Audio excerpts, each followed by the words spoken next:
Kembali lagi pada channel kita pada tanggal 23 Agustus 2023.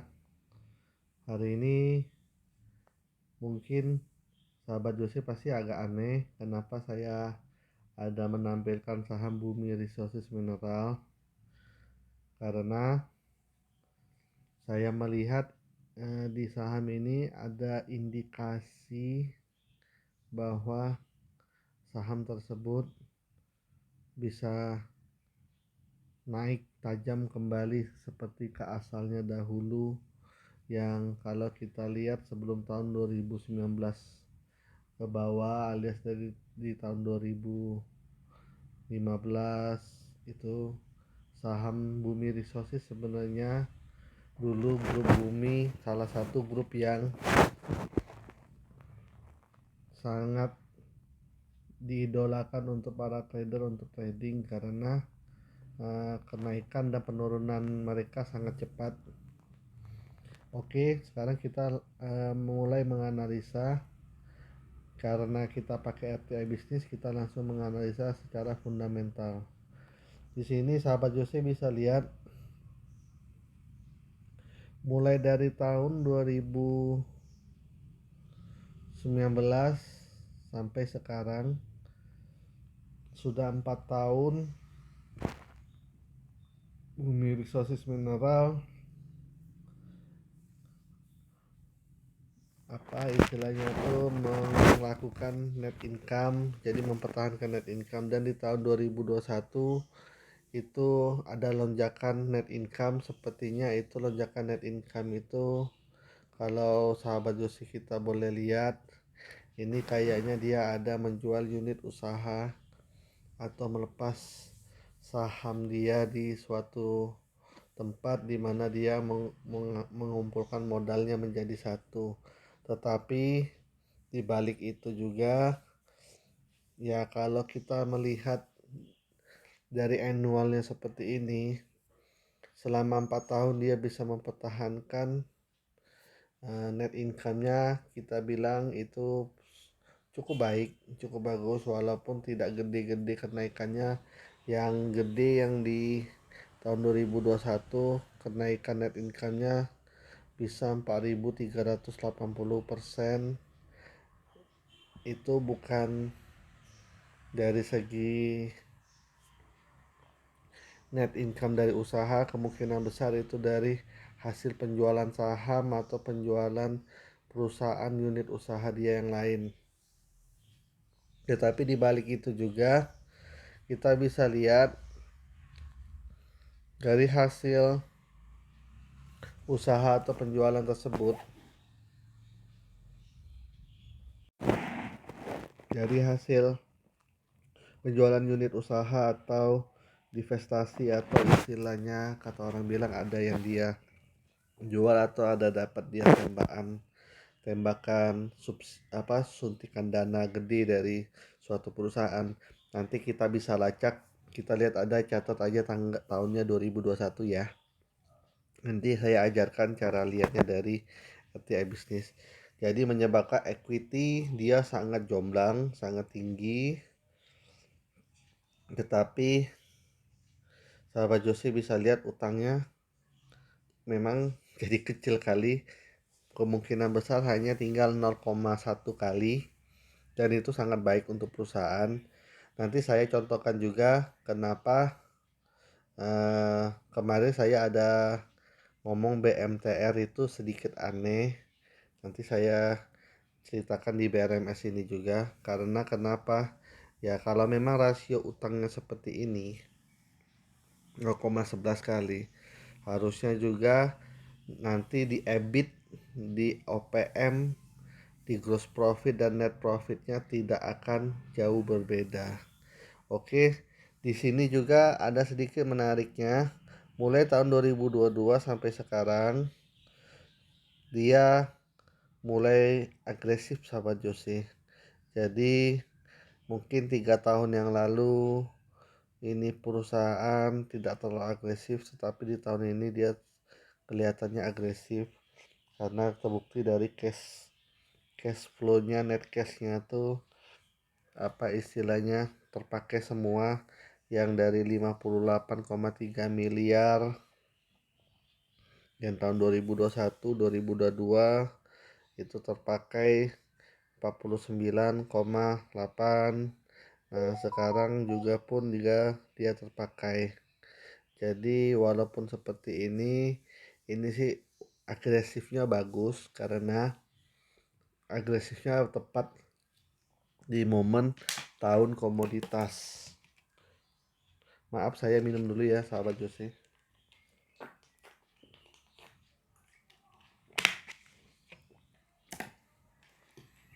Terus kita lihat dari profil. Di profil ini kita melihat bahwa Bumi Resources mulai kembali menjadi pemegang pengendali karena ada tulisan P di Bumi Resources walaupun hanya 4,99%. Lumayan kecil, tinggal sisa saham Bumi Resources, tetapi dia tetap menjadi pengendali, di mana seperti tebakan saya yang tadi sebelumnya di depan itu ternyata yang pegang sahamnya adalah Venture dari Emirates Tarian Global Ventures SPC, atau dan istilahnya dengan One ST Financial Company Limited, dan ada juga perorangannya Sugiman Halim. Tetapi kita lihat masyarakatnya sudah kembali normal menjadi 51,7. Sebenarnya 51,7 itu sudah bukan normal sih. Sebenarnya masih pertengahan. Yang bagusnya perusahaan pengendali itu corporate-nya ada sekitar 70% kalau di total dijumlahkan semua, dan masyarakat yang pemegangnya cuma hanya 30%. Jadi rasio standar perusahaan pengendali yang bagus shareholder composition itu 70-30. Ingat aja itu sahabat Jose. Jadi ini masih 50-50, di mana saya juga masih bingung, tetapi di sini ada menandakan perbaikan. Kalau dahulu seingat saya pas dia masih di 50 perak itu sahamnya masyarakatnya tuh 80%. Itu jadi setidaknya sudah ada perbaikan dari shareholder composition, di mana kalau ada seperti perbaikan seperti ini maka memang menandakan kemungkinan perusahaan ini mulai naik karena dibeli kembali oleh pengendalinya dan dipegang oleh pemegangnya juga, walaupun uh, istilahnya ventures yang pegangnya itu tak apa-apa, yang penting ada tulisan P-nya, ada pengendalinya, itu sudah masih tetap Bumi Resources. Sekarang kita lihat dulu apa yang terjadi di 2021. More information, kita cari 2021 ada kabar apakah yang membuat si Bumi Resources ini, Bumi Mineral ini menjadi naik.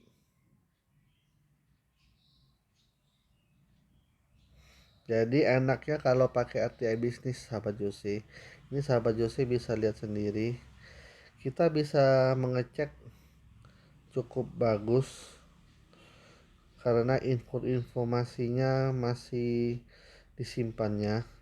Jadi tahun 2021 kita bisa lihat ini beritanya semua, di mana pertama ada berita dana rek isunya sudah terserap 100%. Nah, raih dana rek isu 1,6 triliun. Terus ada rumor grup Salim bakal backdoor listing lewat BRMS. Nah, dari situ pendapatan BRMS naik 37,13%. Ini ada tanggapan dari kabar grup Salim masuk ke BRMS. Nah, ini di Juni masih seperti ini. Jadi menyetujui rek isu.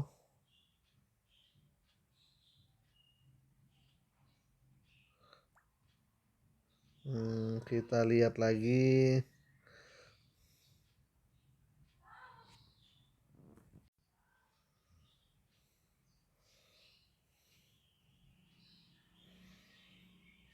Jadi benar sahabat Jose, yang ada di finansial yang kenapa equity-nya naik itu menjadi 1,2 billion ini, itu berarti dari hasil rek isu. Berarti benar dia ada penjualan saham atau istilahnya divestasi, atau istilahnya juga biasanya kalau equity dengan labanya naik signifikan seperti itu antara dia menjual anak usahanya, menjual sahamnya, atau menjual apa istilahnya, pokoknya bisa penerbitan saham baru juga.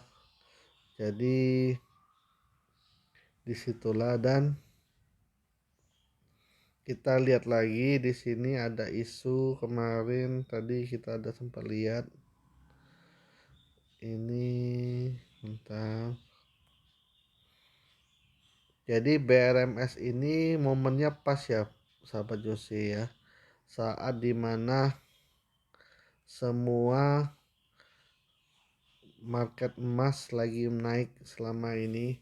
Jadi dimana juga dia ini 2023 produksi emas bumi BRMS juga naik signifikan, naik 200% itu.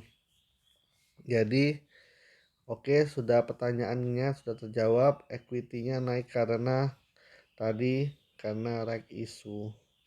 Nah, terus ada juga berita tentang aman, tetapi kita nggak usah gubris lah yang ini. Jadi yang ini nggak usah digubris bahwa ada keterkaitan antara grup Salim dengan aman, kita baca.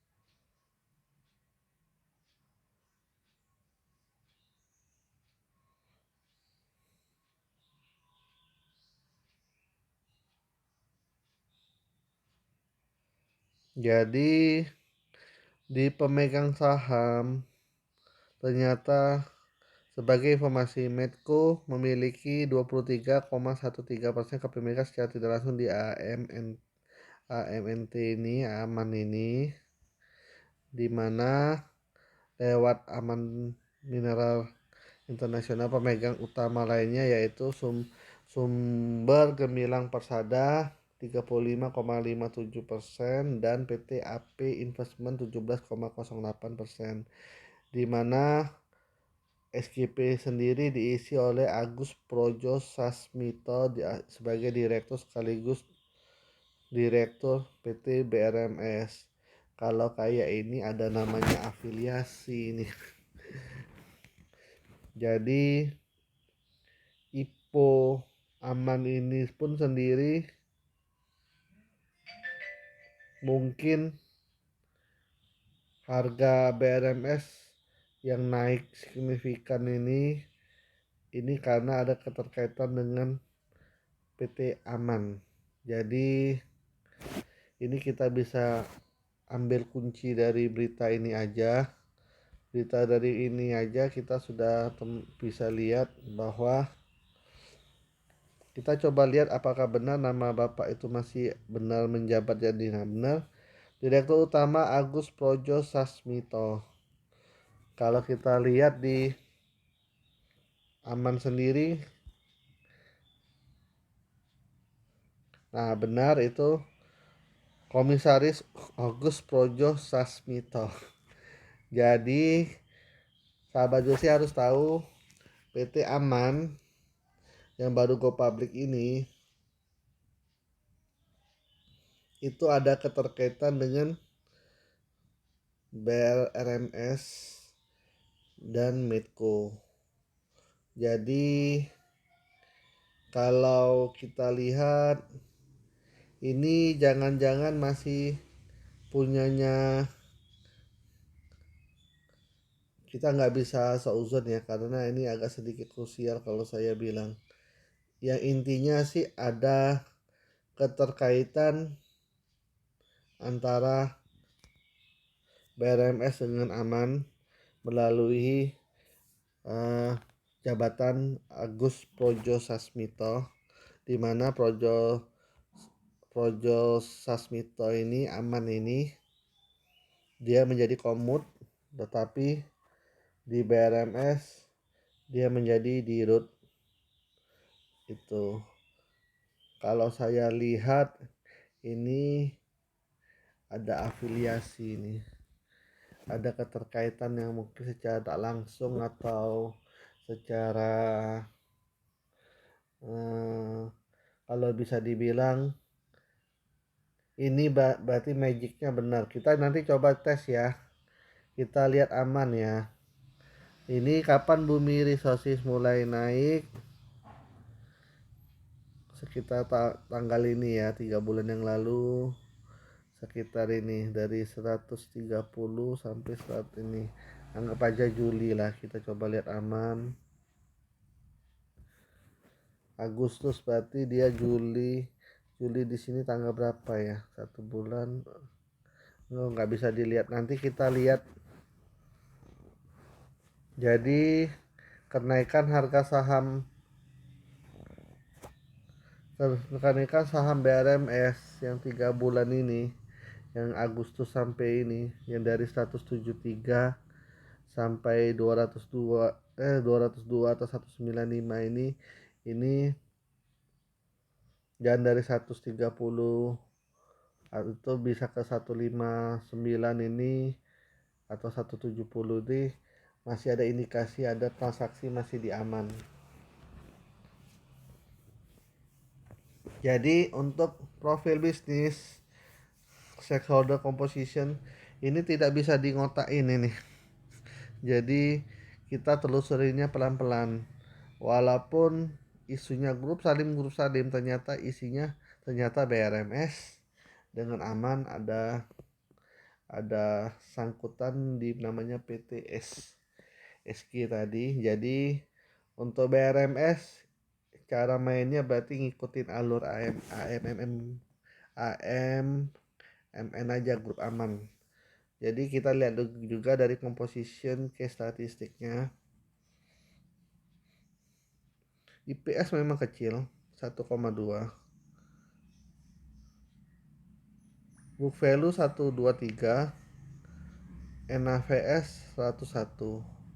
Kalau kita lihat dari mereka berkomposisi seperti ini berarti harga 195 sudah mahal. Tetapi yang saya konsen di sini sahabat Jose, NPM-nya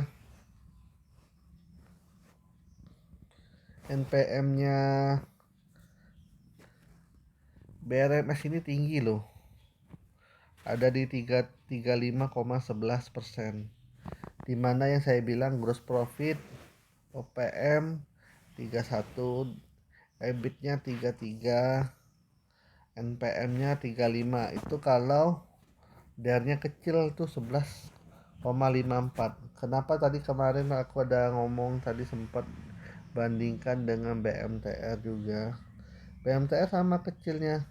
Tapi lihat tuh net profit marginnya, padahal OPM-nya gede loh. Dengan EBIT-nya masih sekitar 41 sampai 24%. Harusnya NPM yang normal kalau tidak ada apa-apa itu mungkin di angka 17. Nah, 15 sampai 17 sampai 20 lah. Ternyata NPM-nya sampai separah itu, jadi 7,45. Makanya saya bilang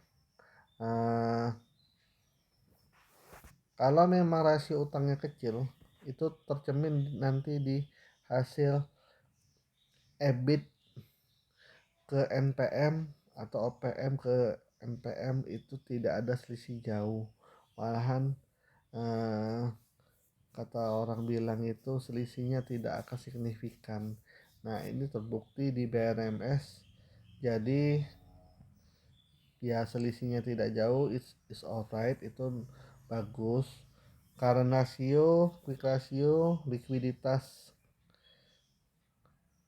likuiditasnya bagus, 195 180 itu bagus, is right.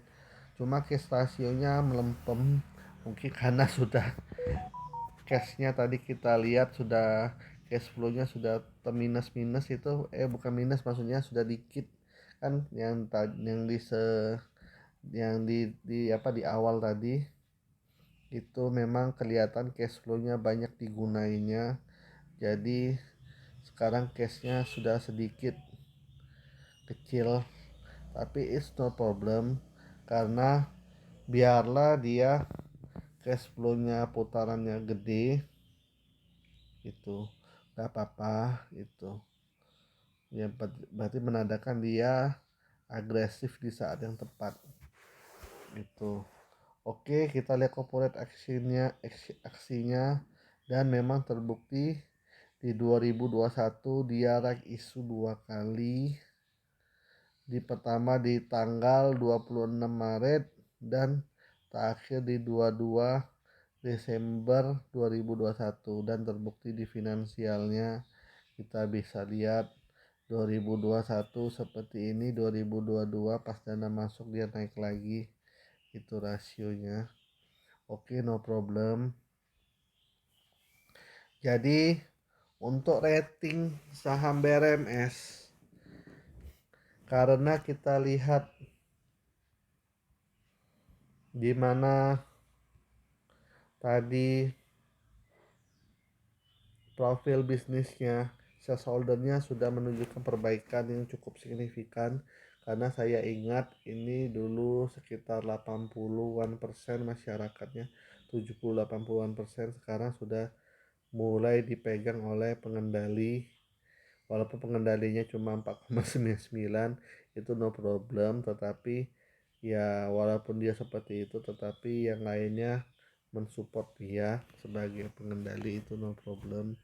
Itu karena yang namanya venture atau apapun yang itu bersifat eh, perusahaan investment, jadi dia masih menyerahkan semuanya ke pemilik untuk melakukan operasionalnya, jadi itu no problem. Itu jadi untuk profil ini sudah B- dari C naik sudah jadi B-. Dari finansial sebenarnya perusahaan tambang yang bagus memang seperti inilah, dimana permodalan equity-nya harus memang tinggi dibanding utangnya harus rendah, jadi mendapatkan profit yang net profit yang benar-benar utuh 100, bukan 100% lah bahasanya, 70-80% tuh dia yang pegang, bukan untuk membayar untung usaha itu. Jadi untuk profil bisnis mungkin ke depan BRMS mungkin bisa balik lagi ke 200-300-an, atau bahkan mungkin bisa ke 400-an. Tetapi ingat ini disclaimer, karena kita lihat balik-balik revenue dia itu masih kecil kali revenue-nya, kecuali revenue pendapatannya atau salesnya membaik seperti dulu agak tinggi, itu mungkin bagus gitu. Jadi yang ini kenaikan sahamnya kita bisa tebak dari YTD yang ini, dari Juli pertengahan sampai Agustus sekarang itu efek dari aman sudah go public. Itu jadi kalau dari case statistik IPS itu masih tidak menunjukkan bagus, tetapi kita lihat sudah NPM nya rasionya sudah cukup bagus, itu sudah sangat mujarab lah kalau untuk namanya di saham Bakri ini. Nah, untung aja masyarakatnya sudah ini, dan di bumi juga sedikit ada perbaikan banyak juga. Lihat masyarakatnya tinggal 27%. Jadi makanya lihat ini dia 2022 2023 equity-nya sudah kembali dan hutangnya sudah mengecil sekali, jadi sudah 1:1.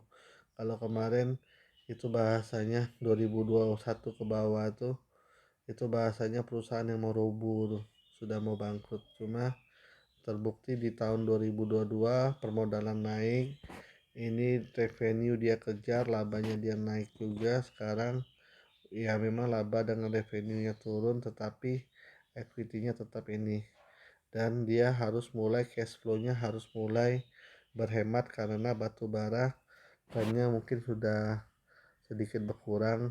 Tetapi saya tidak membahas bumi hari ini, kita bahas tentang BRMS-nya. Jadi tentang BRMS, kalau lihat dari balance sheet, ini balance sheet yang investor suka, tipe-tipe investor suka. Jadi kalau untuk soal balance sheet, saya kasih nilai A. Itu jadi A itu. Jadi kalau untuk, tetapi kalau dari income statement itu masih C plus, C ya, tapi plus, bukan bukan apa bukan karena kenapa 4 tahun dia mempertahankan masih ada laba, itu masih ada biru-biru kecil, itu masih bagus lah kata orang bilang itu, ketimbang tidak sama sekali. Tetapi ingat, ini perusahaan dulu salah satu perusahaan yang aktif ditransaksiin, karena grup grup grup Bakri salah satu grup yang besar dulu. Sekarang semuanya Bakri sudah agak gimana gitu, tetapi ini aku lihat kayaknya Bakri mulai ada perbaikan ini. Coba lihat BNBR. Nah, sudah mulai hidup itu detak jantungnya. Nah, sudah mulai hidup nih. Bapak Josi mau tau nggak, itu dulu 6 tahun atau 7 tahun itu saham tak bergerak-gerak itu. Nah tuh 2019, 20, 21, 22, itu 2018 sampai 17 juga setahu aku nggak bergerak itu ini baru bergerak ini. Tapi ingat ya sahabat Jose, ini dia reverse stock ya, ini setahu aku, seingat aku ini reverse stock ya ini. Nah kan tuh reverse stock di 2018. Jadi harga sekarang ini 50, ini 5 perak ini kata orang bilang ini itu. Jadi sahabat Jose jangan terkecoh ya. Nah, tetapi lihat tuh masyarakatnya masih maujubillah, harus kita nyebut masih 72,7%. Jadi ini masih dihindari lah, jangan coba-coba ini wah, walaupun ininya EPS sudah membaik 2 tahun terakhirnya sudah membaik, ini aku tak mau dulu, saya tak mau rekomendasi, saya rekomendasi di BRMS nya aja, karena sudah tuh mulus tuh kita bisa lihat. Jadi kita bisa lihat ya sahabat Josi, ini bagus atau tidak. Nah, oke. Untuk finansial itu aja. Sekarang kita beralih ke teknikal. Oke sahabat Jose, kita kembali ke teknikal. Kita ketik dulu BRMS. Tuh kan, BRMS. Kalau kita coba 1 tahun kan,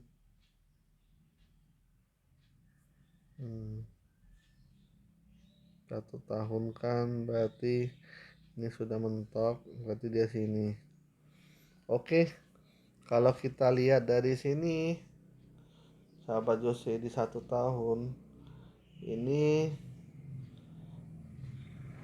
bisa dikategorikan downtrend ya. Jadi kita tarik garis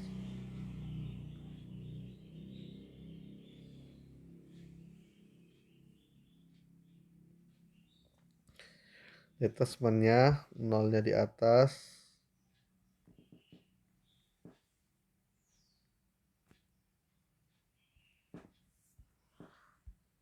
Oke, satunya ada di sini sahabat Jose.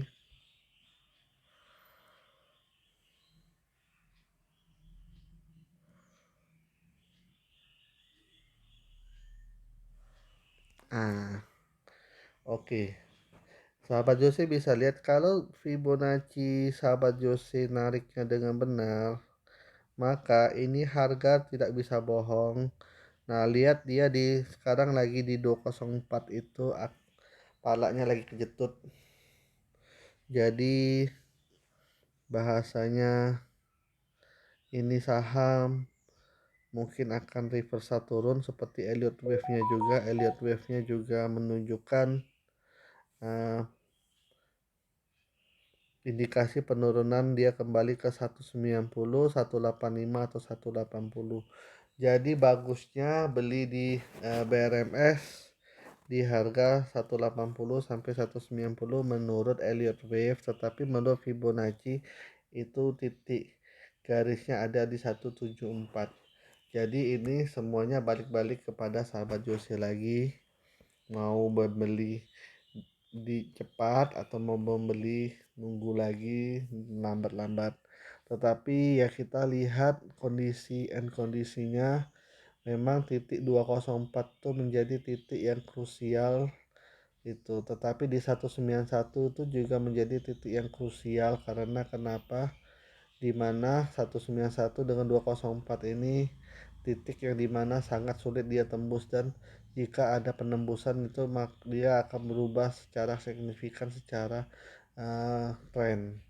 Tetapi kalau dari secara Elliott Wave, tren trennya ini saham Bumi Resources ini kalau kita lihat dari Elliott Wave-nya ini downtrend.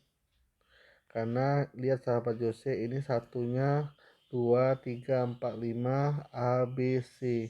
Ini mulai 1 2 3 4, ini mau 5-nya sudah mulai habis. Nah, kalau kita lihat dari kecil ini Elliott Wave kecilnya yang biru kecil ini uptrend ya. 1 2 3 4 5, sekarang dari 5 mau membentuk pola A.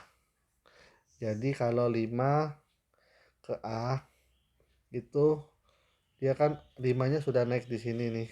Sudah ketahuan 204. Kecuali 204 ditembus. Ditembus. Kalau dia tembus itu berarti bakal ke titik merah. Garis merah itu sekitar berapa? 232. Jadi titik krusialnya seperti itu. Jadi kalau sahabat Jose mau membeli, saya sarankan tetap kita lihat dari Elliott Wave dan Fibonacci di 174, 180, 185 aja lah.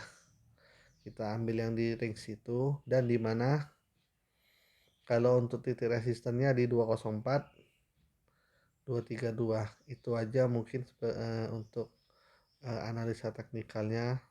Tetapi short short tradingnya itu uptrend, tapi long termnya masih downtrend. Jadi sahabat Josia harus tetap hati-hati dalam istilahnya memutuskannya, karena ini balik-balik semuanya sahabat Jose yang menentukan, bukan saya hanya memberikan opini bahwa uh, rekomendasi atau opini saya ini tetap ingat bersifat disclaimer, tidak bisa dipertanggungjawabkan, karena saya tidak menghasut, saya juga tidak mengajak dengan paksaan. Semua pembelian penjualan itu balik-balik ke user yang alias ke klien yang mau membeli atau menjual. Jadi itu aja yang bisa saya sampaikan. Jika ada pertanyaan bisa menghubungi saya di 0821 77 09 60 60. Jika mau menjadi klien saya di sekuritas saya bisa menghubungi saya juga. Kalau misalnya dengan broker yang lain kurang berkenan, itu bisa ke saya juga nggak apa-apa itu. Tetapi ingat, saya tidak mau menghasut kalian untuk menjadi klien saya. Saya di sini tujuan saya membuat channel Sahabat Jose ini hanya memberikan edukasi tentang bagaimana cara membaca emiten emiten saham yang ada di Indonesia, supaya Sahabat Jose tidak salah melangkah dalam uh, membeli atau menjual, sehingga uh, ada yang memberikan opini. Jadi opini tersebut Sahabat Jose cerna bagaimana opini tersebut, apakah baik untuk sahabat atau tidak baik. Jadi itu aja yang bisa saya sampaikan.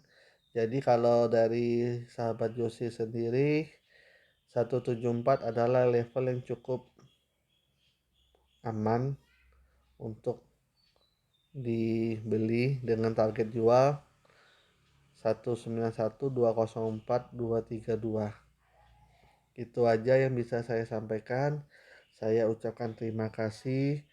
Please subscribe my channel. Jangan disia-siakan channel seperti ini, karena ya banyak orang yang tidak mau mengajarkan atau tidak mau memberi opini tentang saham hanya berdasarkan analis A, analis B, analis C, analis D, analis E. Kalau saya sarankan Sahabat Jusi yang mau yang menjadi follower saya tidak mau Sahabat Jusi mengikuti analis-analis seperti itu. Saya mau Sahabat Jose bisa seperti saya, bisa narik garis sendiri Fibonacci-nya, dan bisa ya memakai instrumen analisa sendiri yang seperti ini. Trading view yang saya kasih ini yang contoh yang gratisan, yang bagus. Lihat di mana saya ada tarik garis Fibonacci yang warna hijau, biru, merah, hitam. Itu saya cuma narik titik di mana 0 dan satunya aja. Itu nolnya ada di mana, satunya ada di mana, maka keluar semua garisnya. Itu magicnya Fibonacci. Itu tidak bisa sistem lawan, karena Fibonacci sendiri ini salah satu yang dipakai oleh fund manager untuk menentukan di mana level harga suatu saham tersebut. Apakah mahal, apakah murah, apakah sudah ada tanda reversal atau tanda tambah turun atau tambah naik. Itu semuanya ya yang bisa saya ajarkan kenapa selalu cukup pakai teknik simple aja ini, Elliott Wave dan Fibonacci. Karena kalau dua ini dipaduin aja, itu akurasinya Sahabat Jose bisa lihat sendiri. Saya tidak mengedit data atau apa, dimana titik-titiknya sampai semua itu, dan titik krusialnya pun kita bisa tahu di 191 sampai 204. Itu sangat sulit tuh jebol 191 204. Tetapi lihat ini harga di 195. Kalau 195 ini jebol langsung di bawah 191, sudah berarti kembali ke 174 atau 180, karena itu ring-ring harganya. Jadi kita bisa lihat di mana pola resistennya terjadi melalui Fibonacci ini. Oke, itu aja yang bisa saya sampaikan. Mungkin hari ini videonya cukup lama karena saya ada otak-atik melihat ke saham-saham lain, karena saya juga mau membuktikan equity ini tidak sembarangan naik. Rasio saham itu tidak sembarangan bisa berubah. Itu semua ada sebab dan akibat. Ada yang namanya corporate aksi yang mereka lakukan. Jadi Sahabat Jose tidak usah takut dengan data yang ada di ATM bisnis atau IDX itu, walaupun saya tidak memungkirin adanya manipulatif itu, manipulasi data keuangan. Saya tidak ngomong bahwa 100% semua yang ada di IDX atau di KPI bisnis itu is real. Saya tidak bisa menjamin itu, tetapi setidaknya mereka sudah ada pakem-pakem yang untuk menjaga data mereka yang mereka dapatkan itu mendekati dengan kebenaran. Tetapi jika dapat yang perusahaan yang memang terlalu manipulatif, itu itulah nanti mereka akan berhadapan dengan dari segi hukum di Indonesia. Jadi sahabat Jose tidak usah takut, tetaplah berinvestasi di pasar modal, karena pasar modal itu salah satu investasi yang terbaik. Karena yang kedua, di asuransi itu juga yang terbaik, cuma banyak agent atau brokernya yang nakal-nakal aja gitu. Makanya kita cari broker, atau ya, bukan saya menunjukkan saya benar. Nanti sahabat Jose, saya akan adakan video satu khusus. Saya akan memberikan semua sertifikasi saya yang saya pernah ujiankan. Jadi sahabat Jose bisa lihat sendiri bahwa saya sendiri pun berani menjadi juru bicara seperti ini di channel ini. Bukan hanya cuma umdo-umdo doang, atau istilahnya hanya kata orang bilang itu cari tren, cari follower, cari biar dapat income di YouTube. Tidak, sahabat Jose. Tujuan channel saya beda dengan ini. Saya ingin masyarakat Indonesia jangan sampai salah berinvestasi. Itu. Nanti saya akan tunjukkan lisensi-lisensi saya, karena memang saya benar-benar profesional.